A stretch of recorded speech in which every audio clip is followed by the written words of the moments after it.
In this tutorial, I'm going to guide you through how to sign up as a delivery rider in Uber Eats.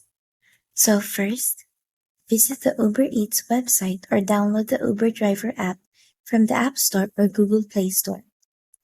Once you're on the site or in the app, look for the button that says Sign Up to Deliver. Next, fill out your basic information, including your name, email, and phone number. Make sure to select your country so that everything is set correctly.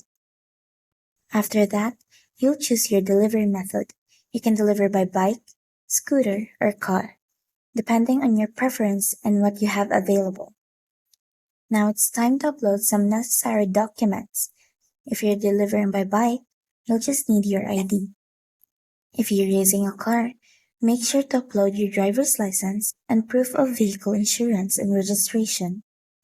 Once you've submitted your documents, Uber Eats will review them. This usually takes a couple of days, and you'll receive an email once your application is approved. And that's it. You're now ready to start delivering with Uber Eats.